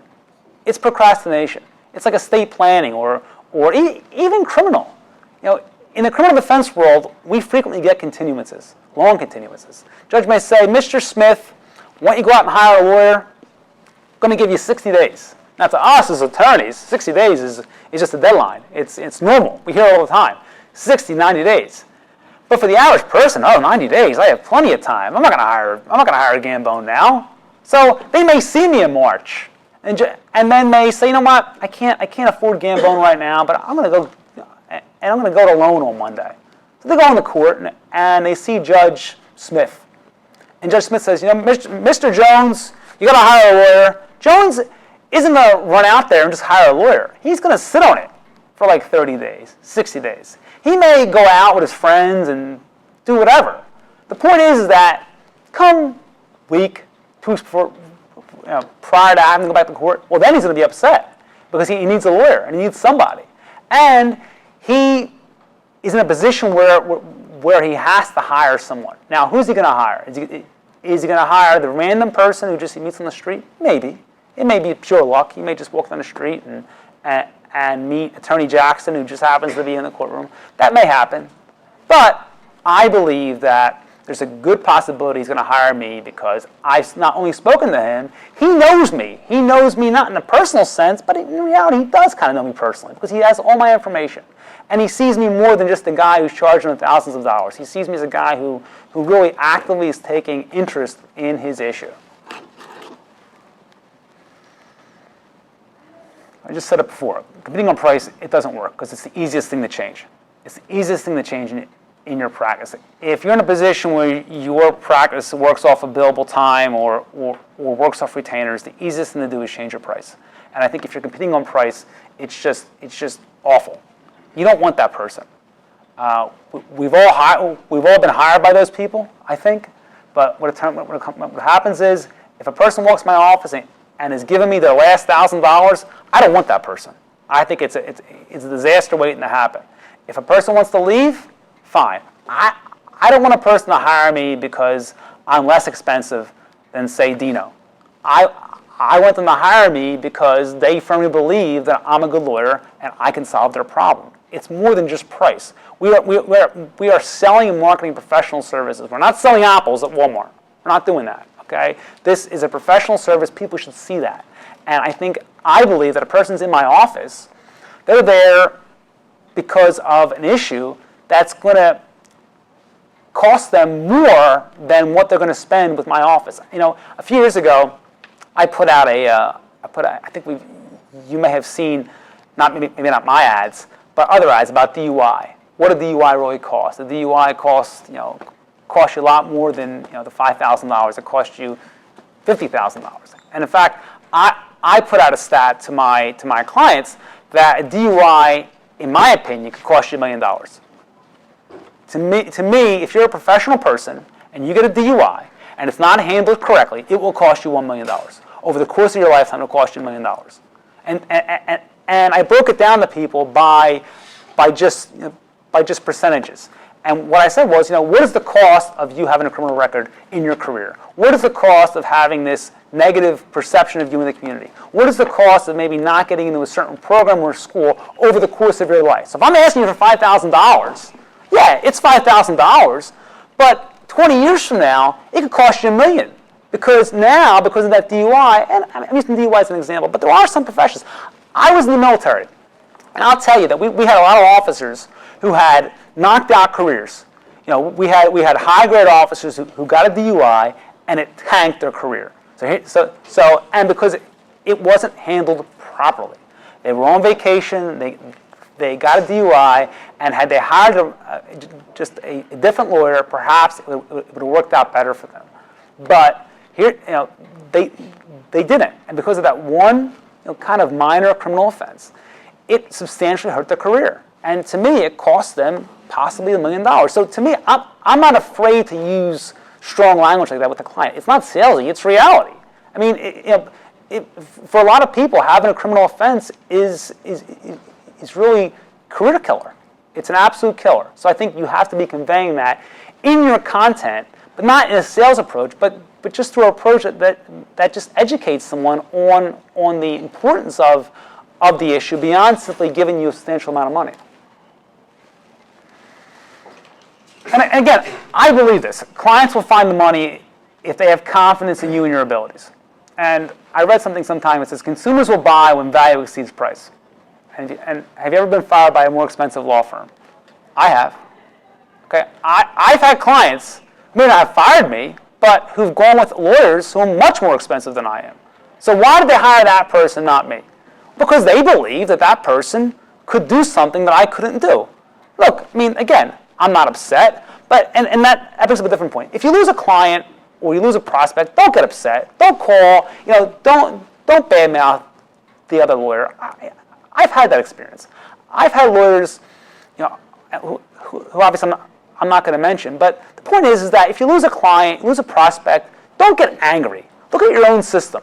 If they hired someone else, there's a reason why they hired that person. It's not because that person. Now look, you can assume, that person badmouthed me. You know what? Good, fine. If you're working off that assumption that they hired Smith, and Smith, before they hired Smith said, Gambone's no good. Don't hire him. He's a jerk. Okay?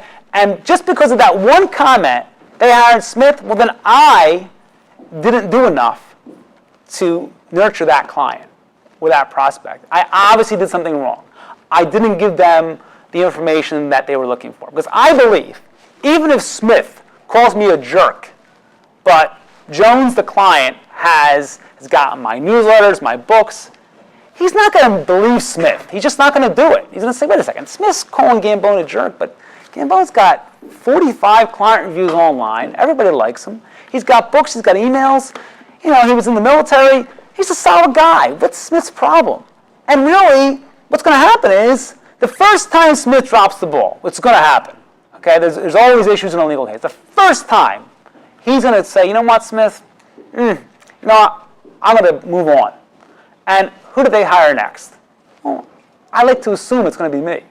And again, that's not just criminal defense, it's a lot of issues. So I think if you operate your practice with this kind of anger, well, I'm not getting hired because so-and-so badmouthed me, well, fine, think that way. But I think it's look at your own marketing system. Look at what you're doing. And I use the word system because there is a system here. It's not simply blasting out advertisements. It's a system.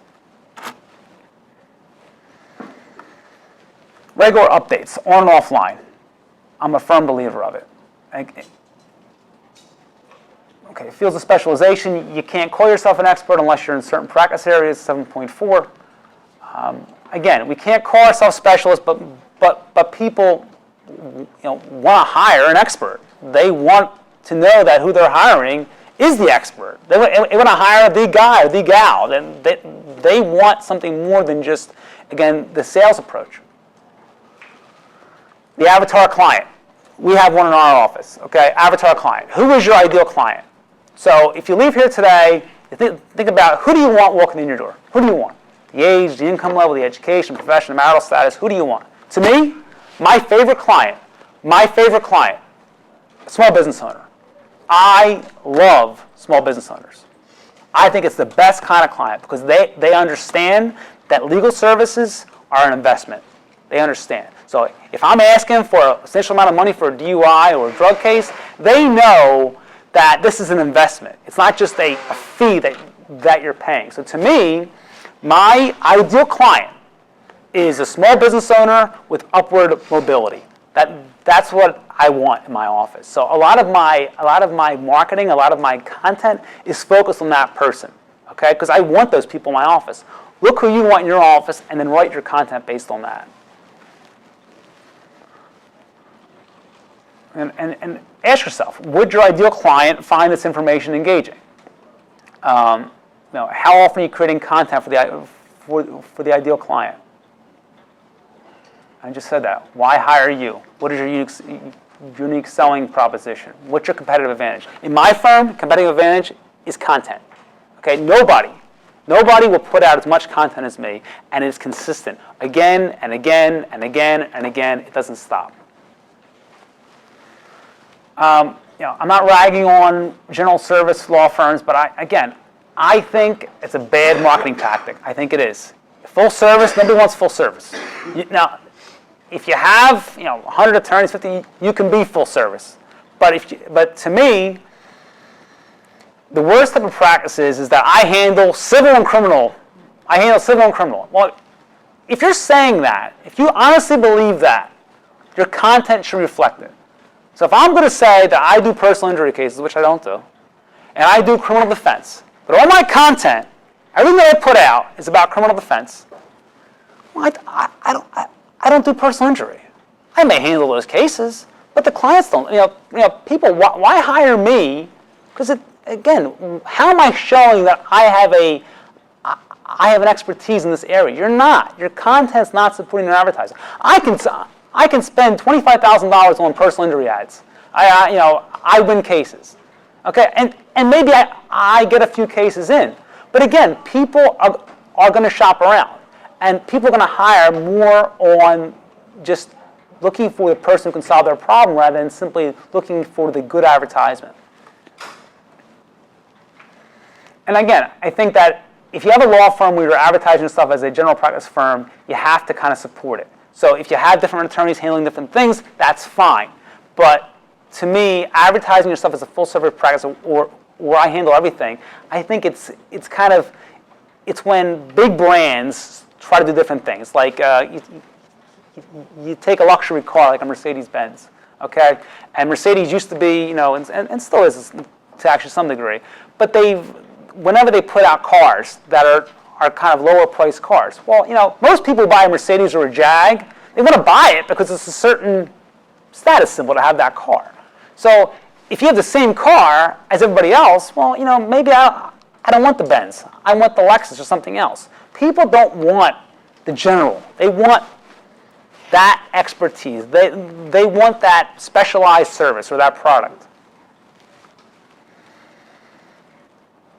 Again, it's all about demonstrating, who you are through your content. Letterhead, same thing. Firm name. Again, if you handle different areas or jurisdiction, if you're putting it out there, obviously, you support it with your content. If you want cases from New Jersey, tell people. Don't just say it. Okay, the ideal client. Okay. I'm going to take some questions now. So that's all I have for today. Are there any questions?